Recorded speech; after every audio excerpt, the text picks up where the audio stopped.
Oops. Good? Okay. Are you there? That looks clear enough.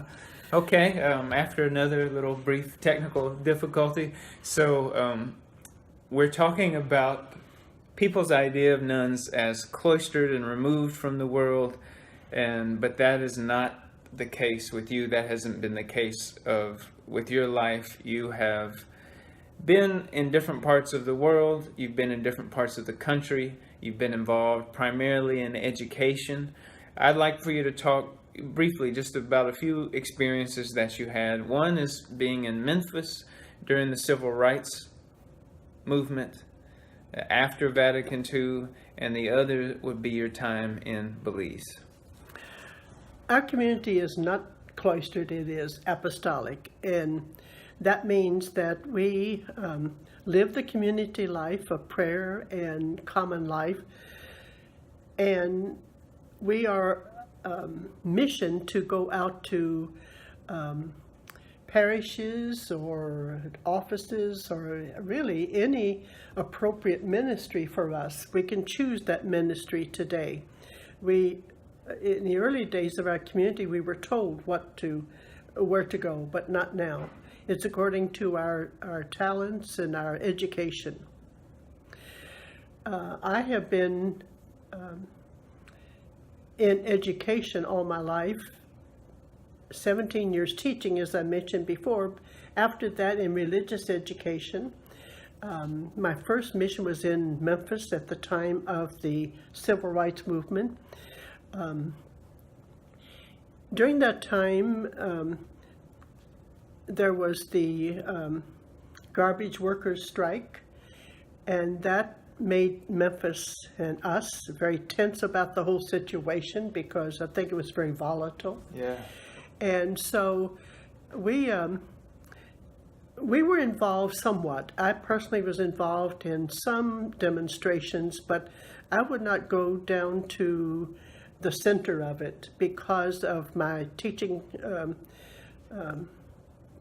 ministry and the need to be there rather than going to jail or something happening to us. Because if I went, I would really want to participate. But some of our sisters did participate rather fully, and we could do that. And some ended up in jail. So that's right. Well, no, I don't think any of our sisters did. Okay. But some sisters did. And then other ministries, another ministry that I have always wanted to do was to be in a foreign mission. And because of my inability to learn a lot of languages or different languages, I went to Belize in Central America, which was a really marvelous experience to work with the Maya and the Quechua Indians. They are certainly a beautiful people, and I learned a lot from them. They taught me how happy they can be living a very simple life close to the earth. And it's just, and being out of the country was an experience for me too, because I felt unprotected. I think in the States you feel very protected by all the different institutions that do that. But in Belize, you never knew, and so that was a good experience for me to have, knowing that many people have that. That's right. Okay. Yeah, I mean, where I really want to spend most of the rest of the time is I want you to talk about your spirituality today. I mean, we've had some conversations about this over the year, and I have some sense of where you are. You're not really drawn to the active apostolate now, even though you still teach and though you're still involved in workshops and things like that. What you're really drawn to and what you're really passionate about is your prayer life. Mm-hmm. And that, would you say that that's the central focus of your life now? When I retired and came to the Mother House, my greatest joy was to have time for more prayer. I have been very involved in centering prayer, and I wanted time for meditation. In fact, I would love to have anywhere from 3 to 5 hours a day of concentrated meditation. And most of the time I get in about 2 hours every day. Other days, less or more. That's very important to me. I think it comes from deep within me, something I've always had in my life, a desire to just be with God. That has never left me. When I was a young girl, maybe I should say a young sister, I remember going to Gethsemane and seeing that sign, God alone. Mm-hmm. That has haunted me in a positive way all my life, because I really want to live for God alone. And it has taken me years to realize what that really means. And it means detachment and humility, acceptance of others, and learning about myself and learning about God. And I have learned from others, from the mystics, and from my own experience, that the greatest way to learn is to be still, to experience the stillness. And I've learned that God doesn't speak in that stillness, but God in silence does God's work with me and with us. Yeah. So can I want you to see if you can put words onto this, because what you mean by God is not just what you've read in the Bible. It's not just what you've heard from the teachings of the church. It is something personal. Could you say what is that personal component of the meaning of the word God for you? What does that mean to be with God? And who is that God that is with you when you are still and silent? I think that's a reality that I experience every day, learning more. God to me, because of what I know about God, I don't think I can really know God. I know about God. And what I know about God is, first of all, looking at nature.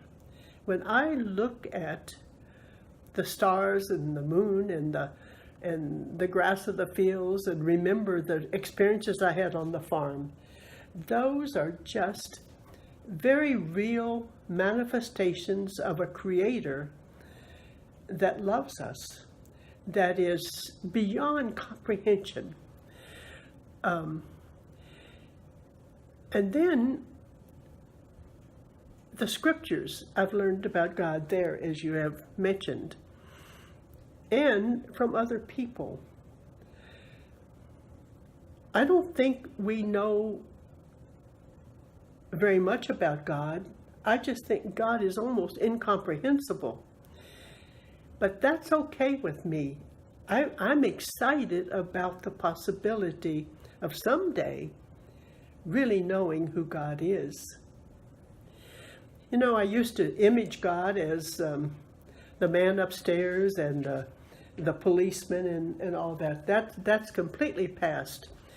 And I'm not sure God is human, has human traits. I'm not sure God has what he is. I just think there's no way to explain who God is, because I don't know. I know some things about God, and I like what I see. Yeah. And what I have learned, I think what I've learned about love has taught me more about God or as much about God as nature and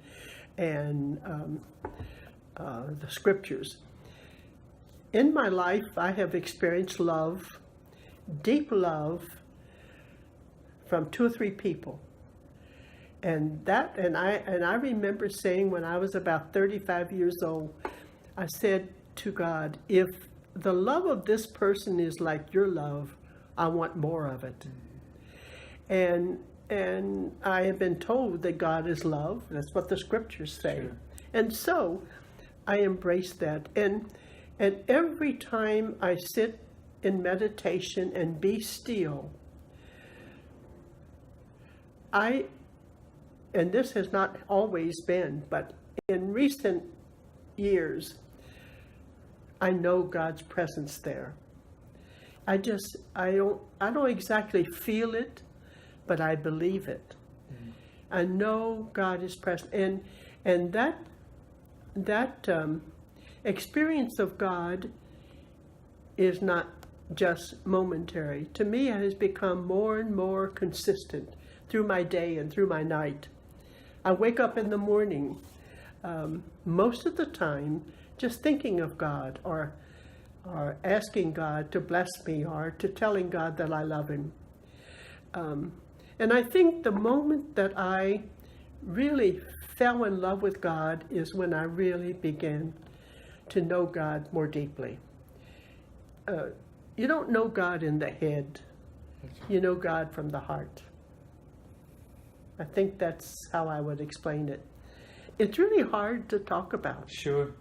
And to put it all together, but the challenge to me is going back to that God alone.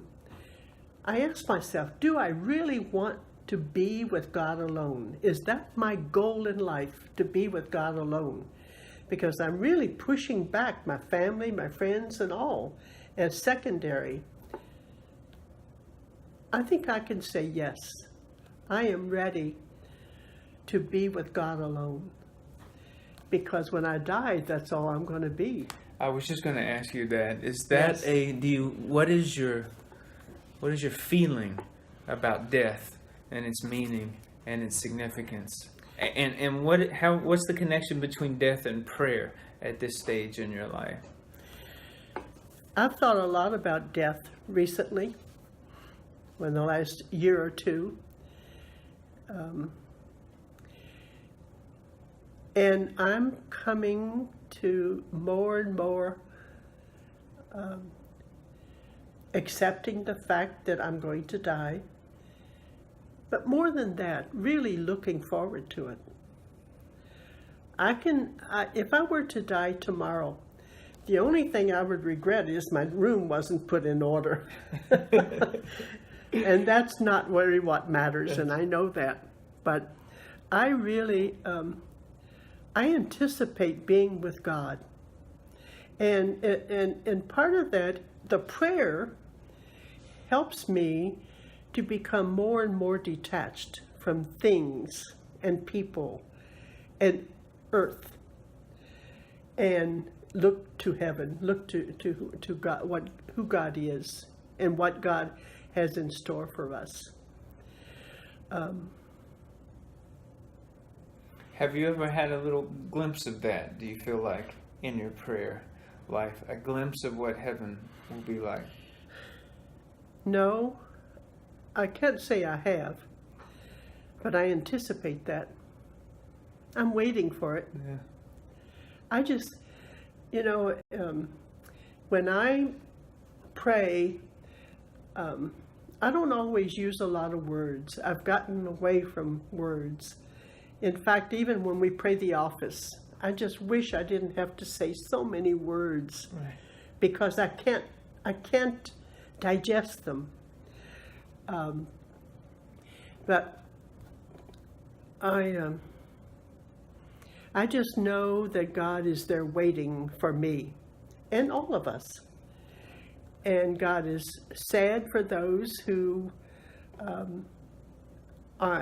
nothing. Even I think of my family. So many of them are so far from what I would call true faith, mm-hmm. and belief in God, and that hurts me. Anyway, I have a little ways to go to really accept death fully, but I'm hoping to get there. Okay, you say that's the cutting edge of your practice right now. That's part of it.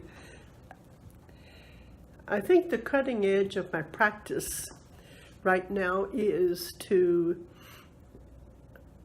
to go more deeply into the stillness. I want to go into my inner room and experience more of what's going on in there. And I think that will be part of it. Okay. All right. Well, thank you so much, Sister Mariotho. It's been a pleasure, as it always is. Thank you. You're welcome. Thank you. You're welcome.